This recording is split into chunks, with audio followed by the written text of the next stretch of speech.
8:27 through 38. Jesus went on with his disciples to the villages of Caesarea Philippi, and on the way he asked his disciples, "Who do people say that I am?" And they answered him, "John the Baptist, and others Elijah, and still others one of the prophets."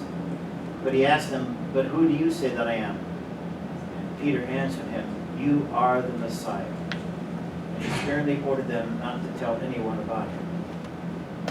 Then he began to teach them that the Son of Man must undergo great suffering and be rejected by the elders, the chief priests and scribes, and be killed, and after 3 days rise again. He said all this quite openly. And Peter took him aside and began to rebuke him, but turning and looking at his disciples, he rebuked Peter and said, "Get behind me, Satan, for you are setting your mind not on divine things, but on human things." He called the crowd with his disciples and said to them, "If you want to become my followers, let them deny themselves and take up their cross and follow me. For those who want to save their life will lose it, and those who lose their life for my sake and for the sake of the gospel will save it. For what will it profit them to gain the whole world and forfeit their life? Indeed, what can they give in return for their life? Those who are ashamed of me and my words in this adulterous and sinful generation, of them the Son of Man will also be ashamed when he comes in the glory of his Father with his holy angels." The gospel of the Lord.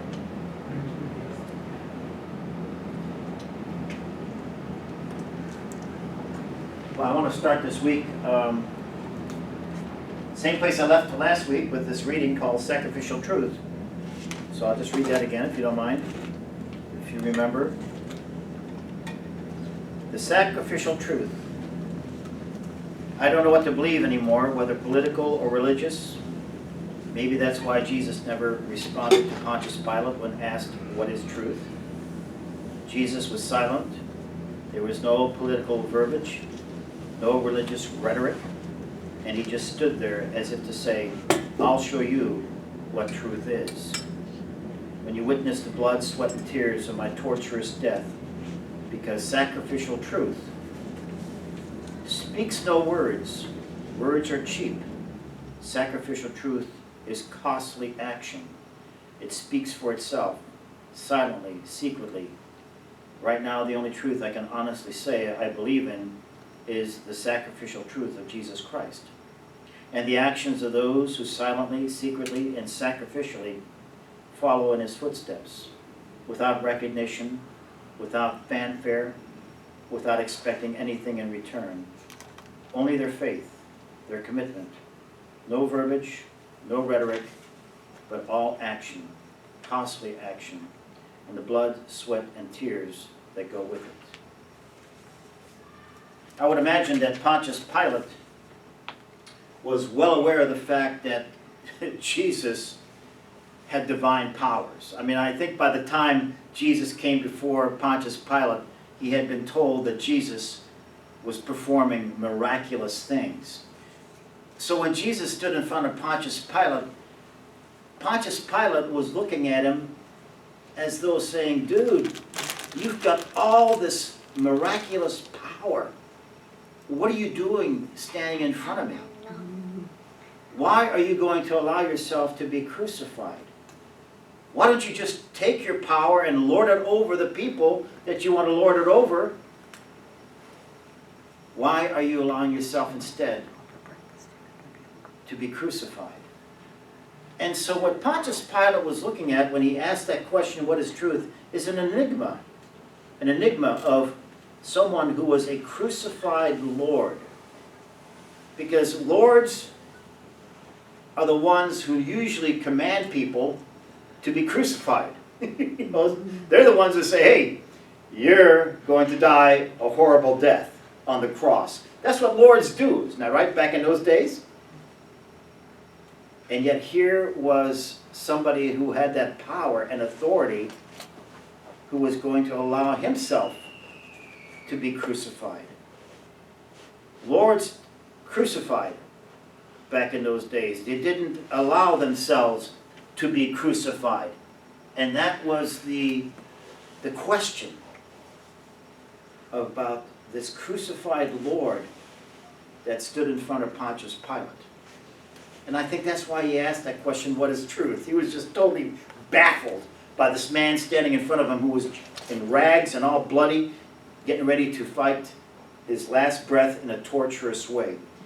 Because Pontius Pilate was the Roman Empire. I mean, he represented the Roman Empire. He was a governor.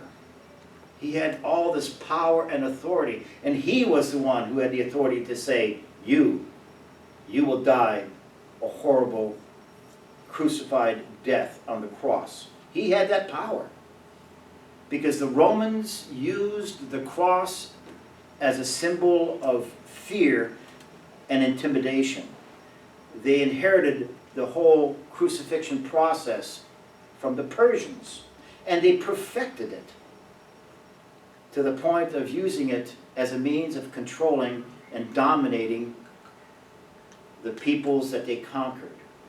When the Romans came in, when they conquered your land, your city or your town, one of the first things they would do was build crucifixion centers. Yeah, in public places. They would put up vertical poles, you know, and have the cross beams, because that's how they crucified. You know, they had poles already up, and then they would lift you up in the cross beam and boom, put the cross beam on top, and it would fit on top. And they had all the poles ready. They had all the cross beams cut. They had, you know, piles of nails.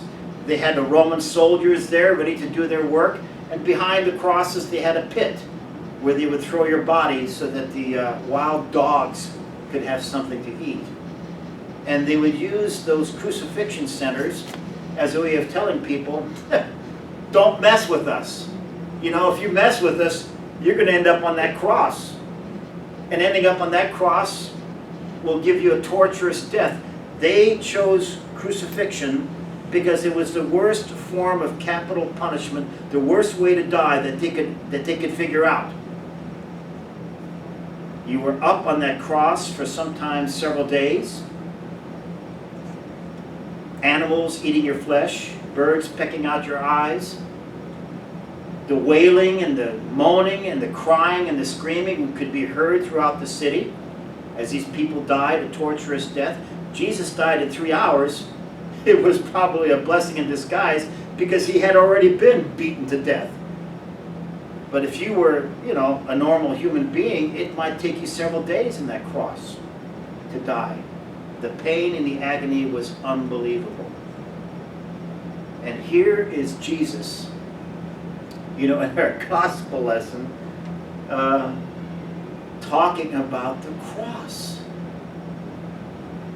I mean, it's like his disciples must have just been blown away when he used that word cross in relationship to himself and to them.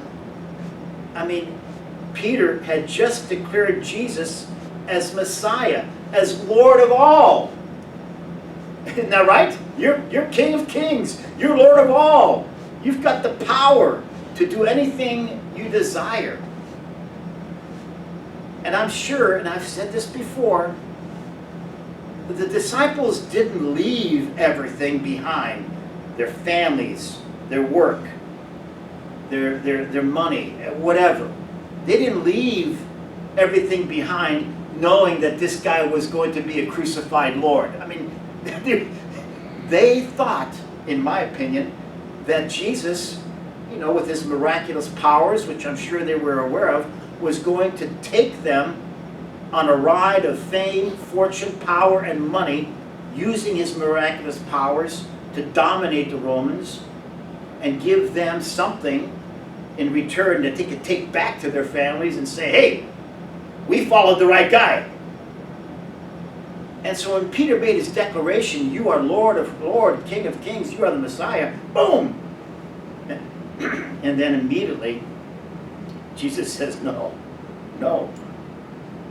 I'm not going to use my power for money, fame, fortune, and controlling and dominating people. In fact, the same people that you want me to dominate, the Romans, are going to end up putting me up on a cross. and I'm going to become a crucified Lord. And I would imagine that must have blown the disciples away.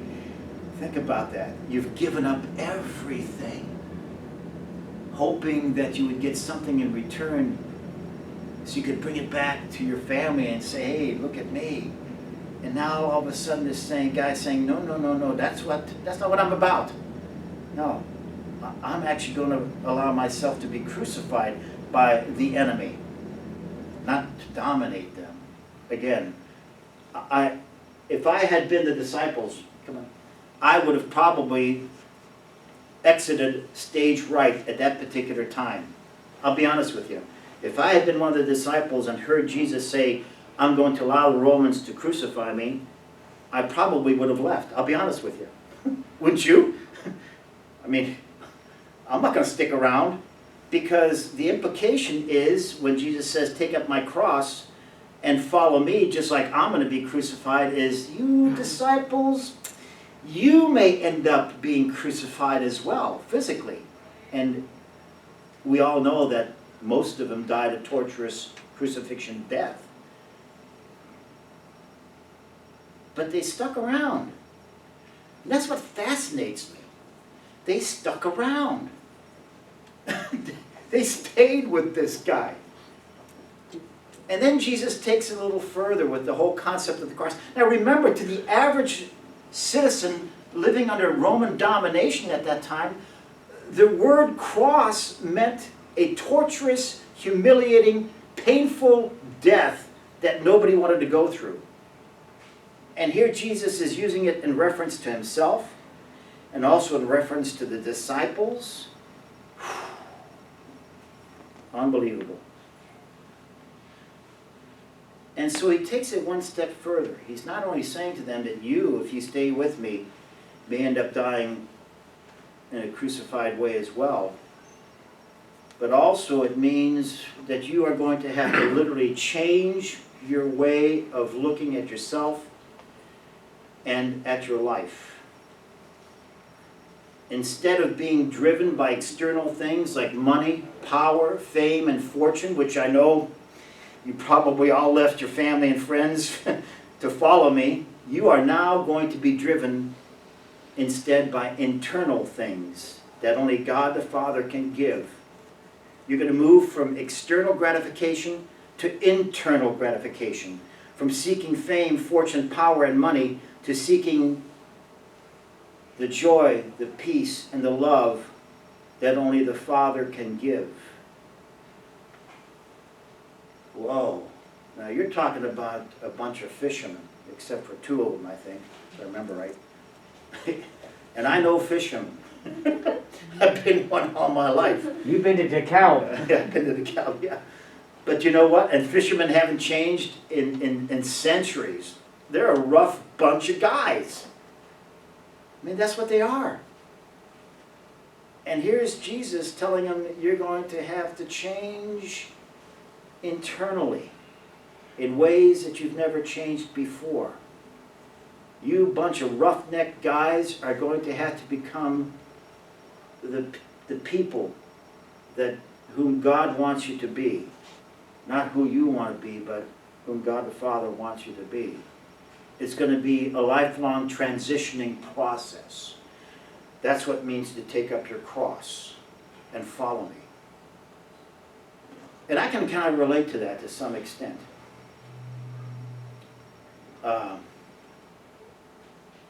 Because, you know, when I found Jesus at SIU, down there in Carbondale, I was playing rugby at the same time. I mean, I've told you this before. I actually helped start the SIU rugby team back in 1972, which is still going strong today, almost 50 years later, from what I understand. But I'll be honest with you, I was not the best rugby player on the field, and that's okay, because I was the best partier after the game. I'm serious. I was the top-notch, raunchy partier, and if you've ever been to a rugby party, they're bad. They're worse than the game. You never see fights in a rugby field. because you're going to be drinking beer with those guys afterwards, and you're beating each other up already. So why get into fights when you're going to be drinking beer with the guys afterwards, having a rowdy time? But I was the top partier. When we would have parties out at Giant City State Park, I would be the one that would get there early to start the bonfire. And then after drinking lots of liquid refreshment for several hours, I would be the one to start toning things down by using certain means to start putting the fire out, if you know what I'm talking about. And that was a sign that things were starting to wind down. When Dawson would start putting the fire out, if you know what I mean, that was time to start wrapping things up. And a lot of times I would pass out, and the guys would leave me there on the ground, and they would put my car keys in my mouth so that I would know where my keys were when I came back to.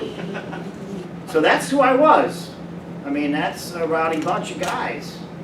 And then in '74, when streaking was big, of course some of us remember that,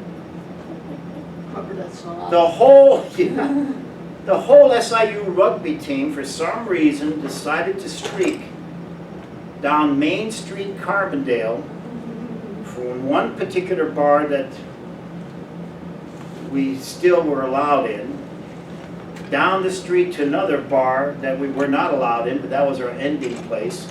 But it was in midday. 25 to 30 guys stark naked running down the street past the Dairy Queen where all the mothers were with their kids. It was a sight to behold. But things were changing. You know, I wasn't the number one partier anymore after I came to know Jesus. I mean, I was still playing rugby, but I wasn't the lead partier anymore in the way that I just described. And I remember on that particular day really struggling with whether I wanted to streak down Main Street with the guys, and I know I would have been leading the charge. I know I would have been the point man. But for some reason, things were changing in my life. And I told the guys, nah, I can't do it. Well, Dawson, you know, you get a little of that pressure. But then they said, fine. You know, they knew that I had come to know Jesus. And so instead, I became the guy that took all their clothes bags and their bags of clothes in my car, and drove to the other bar to have all their stuff there, so they didn't have to carry all their stuff with them down the middle of the street. So I did my duty. But you see, that's something that happens, and I'm sure it happened to the disciples once they started to realize that taking up one's cross means a transitioning process. In fact, at LCM, I remember preaching a sermon called I'm Just a Rugby Player with a Collar On. Remember that? And I talked about the whole transitioning process that people go through, you know, including myself, as we slowly take up our cross, you know, transitioning from being driven by logic and by culture and by my human nature and you know, by my instincts, to being driven instead by what was countercultural, counter-instinctive, illogical, and went against the very grain of my human nature. You know, I talked about that in that sermon, if you remember right. And I talked about being driven by the unholy trinity of me, myself, and I, instead to be driven by the Holy Trinity of Father, Son, and Holy Spirit. Remember, I talked about those things, the whole transitioning process, about being driven, you know, by not my will, but thy will be done. About placing my faith and trust in whom a God I cannot see, touch, hear, and smell, instead of just in what I can see around me, in myself. And so that's what happens when the cross becomes a reality in your life. It doesn't happen overnight, but it's a transitioning process as you seek not external gratification, but internal gratification. And it's not an easy process, I'll tell you. I struggle with it all the time. But I'd like to conclude with this reading also that I wrote a couple of Thanksgivings ago. The disciples had to move from being tough guys to being cross bearers. And that's what this is all about. This was a Thanksgiving a few years ago. It says, giving thanks for a new stance. We are all born in the fetal position. It's a natural position with our arms in front of us, our hands clenched in a protective posture. It's also a great offensive stance, like a boxer ready to strike. And there are people who live their whole lives in the fetal position, and why not? It's an easy way to carry oneself, with arms and hands in front, held close to one's body. One could stand all day in this clenched fist position. But society is there to teach us how to live beyond the fetal position, how to be civil, by asking us not to clench our fists, but to open up our hands and move each arm to its respective side at shoulder height. This is called the live and let live position. Not offensive or defensive, but totally neutral in posture. Like the fetal position, one can comfortably remain in the live and let live stance for an extended period of time, not offending or defending oneself, but remaining neutral, a neutral entity by ignoring what is going on around us. We can easily ignore a neighbor in this position. For thousands of years, human beings had only these two stances to choose, either fetal or civil, until our divine Creator decided to send His Son to teach us a whole new way, a whole new stance for living. Come follow me, He said, and I will teach you to live with outstretched arms and open hands, so that you can learn to embrace the world and let the world embrace you. This new stance, He said, will take you beyond the fetal position and what society expects of us. But be warned, He said, this is an unnatural position, and you cannot keep your arms outstretched for very long. You have to rely on your God-given faith to keep those arms outstretched as you go about your daily activities. And remember, He said, you are vulnerable when your arms are outstretched with your hands in an open palm position. You can't defend yourself or strike back. Instead, your hands will bump into people. But this is the new way that God the Father wants you to live. It's a brand new stance for living that has never existed before. It's called bearing one's cross, and it will change your life and the lives of those you touch and embrace. So on this Thanksgiving Day, I give thanks for this new stance. Let's bow our heads in prayer. Lord, we thank you again for the cross and what Jesus accomplished on it, and help that cross to become a symbol in our own lives, to help us become the people that you would like us to be. I know it's a struggle. It doesn't happen overnight, and sometimes we slip, fall, and stray, but help us to move back in that direction. In your Son's name we pray.